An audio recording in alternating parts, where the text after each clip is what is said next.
Fox's Joel Klatt came out with his rankings, post-spring rankings, for college football, right? Has Georgia at 2, has Ohio State 1, but says Georgia's going to be there in the end.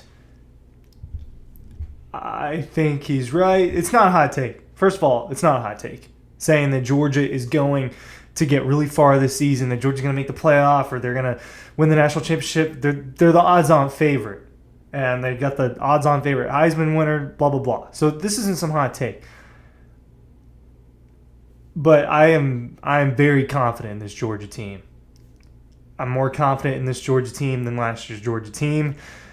At this point in the process, I was a little more confident about the defense a year ago. Like, I want to compare kind of my feelings, and maybe I should just go back and watch my own videos about it. But just kind of rewinding to 2023, you don't actually know what you get from Carson Beck.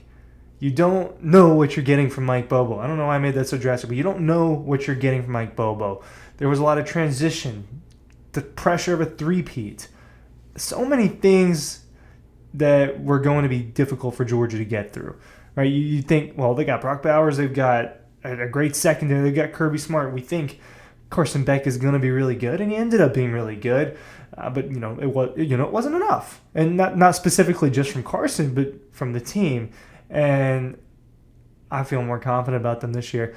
I thought that a three-peat was realistic, and as unrealistic as that is, it was realistic for Georgia just because we knew how good they were. They ended up going 12-0. Don't make the playoff right after being 12-1, losing to Alabama, but just throughout the years, like, okay, this is a championship team. I think this team can win the national championship. Thought that heading into the year, I was like, a three-peat. Part of the reason why I stayed at Dawg Post, I thought that it was going to be incredible to cover a three-peat. There was an opportunity there to be a part of history, right? And now I'm just staying at Dawg Post, so that's where we're at. But history was on the line, and it didn't happen for the Dogs, right? But history continues to happen for Georgia in recent years, right? They're just, I guess what I'm trying to say is that the momentum feels a little bit stronger this year. Ryan Curley from Dawg Post talking about if Georgia's going to be there at the end of the line in January. I don't remember the date. The calendar's different for this playoff. I don't have it quite memorized yet. I understand the beginning of the playoff calendar, but the end, I'm not. Something I do understand a lot is how important it is to be signed up for our newsletter, right? And I have that link in the description of this video. You can check that out down below. If you're watching on TV, I've had a few people tell me, hey, I like to put this on TV. I always forget to sign up for the newsletter because it's hard for me to go through with my Roku remote or my Amazon remote and do that. Well, just look up Dawg Post newsletter on Google. That's one way to get there. It's no news that Georgia is going to be a top 2 team in college football this year, at least to start the season. I think that will be the case to end the season as well. But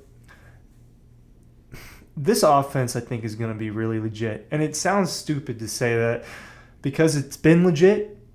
That's not changing. That's been the case over the last 3 years. I just think that it can be better because Trevor Etienne is most likely better than what they've had at running back. Kenny McIntosh is very, very underrated, and I told you guys how much they were going to – I remember making that video about how much Georgia was going to miss Kenny McIntosh heading into 2023. And I think that was huge, right? Like, if he would have stayed for a 5th year, maybe a different story for Georgia.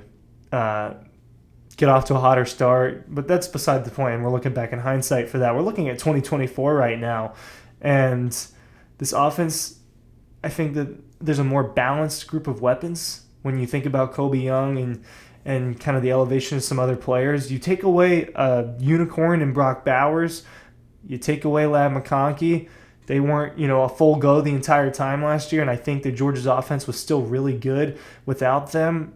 Alabama game is your example. Your example of, hey, they weren't that good, and they were out there. They shouldn't have been out there. It's my opinion. My opinion is that Brock and Ladd should not have been playing against Alabama if they were not close enough to. And that's not, obviously that's a Kirby, that's a Ron Corson, that's a Brock and a Ladd decision. That's their staff.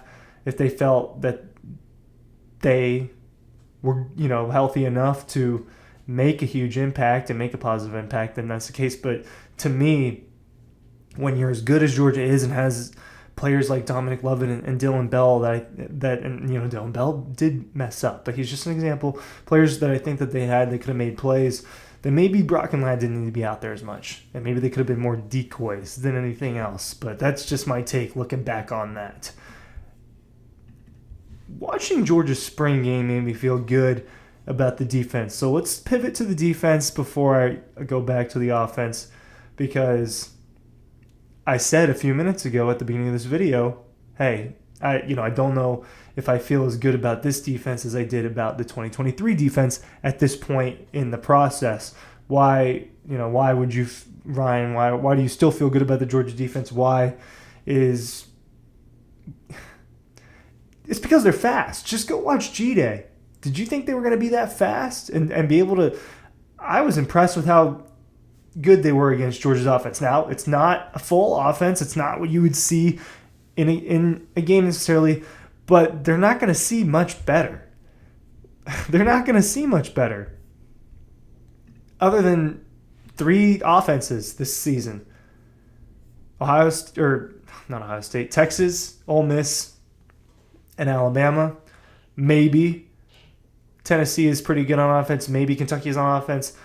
I don't think Clemson's going to be as good as, maybe Clemson is not as bad as I'm saying, but I don't think Clemson is going to be a very good offensive team. I think that their defense is where the strength comes. I've got Georgia's schedule pulled up. That's what I'm looking at. Get your 2024 schedules pulled up, because Georgia's defense is better than Clemson's offense, better than Tennessee Tech. I think that they'll be able to handle Brock Vandagriff, as they just saw him in scout team and in second team reps for years. I think that Jalen Milroe was not great against Georgia, right? When Georgia goes to Alabama this year, I think that they could be better against him. I don't know that they'll have as good of weapons. They're still going to be good. I do think Jalen Milroe takes a step forward and has a solid year. But this defense might be more equipped if they're faster laterally, which is what my eyes told me at G-Day with that one sample. And if that's the case, that's what you need to beat Milroe. And it's a little bit of what they lacked was speed and stamina at the end of the day. Those were the tiny little things that Milroe beat them with last second getting the ball out, and Isaiah Bond last second getting open, that kind of stuff. So yeah, speed helps that out. Not that Javon Bullard and Kamari Lassiter and Jamon Dumas-Johnson are that slow. Jamon Dumas-Johnson is a slower linebacker, but you're catching my drift. Georgia's defense shouldn't have a problem with Auburn or Mississippi State. I think Texas's offense takes a step back unless Quinn Ewers is that good. My take. And I think Texas's defense takes a tiny step back too. I think Texas is the team that I'm not as high on as other people. I'm not as high on the Longhorns as other people are, right? I still think this is a top 10 team. I still think you're talking about a team that very well could be in the SEC championship. But I'm not convinced that, I think that gap between Georgia and Ohio State are tier 1, Oregon, Texas, probably my tier 2, and then I would have a separate tier 3. But I think the gap between tier 1 and tier 2 is not that close. I do think that Georgia and Ohio State are that much better just with what we know about these teams right now. That's how I feel at this moment. Could change my mind, and if I do, I'll let you know. Ole Miss is an interesting one. I just kind of feel like they're going to be very similar last year. I don't think that much changes. I know that you add some real defensive talent. I know that Jackson Dart is one of the better quarterbacks in the country. I know that your weapons are pretty good. I don't like you losing your best weapon in Quinshad Judkins. And I also just see continually Ole Miss's offense not be deadly enough against the best defenses in college football. Tennessee, Massachusetts, Georgia Tech, I just think Georgia's going to win those games. So you look at this, I think Georgia could go 12-0 for 4 years in a row. What really happens? Probably 11-1 if we're being honest with ourselves. And it not necessarily is going to be Bama or Texas, but Georgia at some point. If I was going to bet money on it, I'm probably going to bet that they'd lose a game. I don't think that the Dogs are going to lose a game, though. and they're going to be battle tested way more than they were against the cupcake teams last year.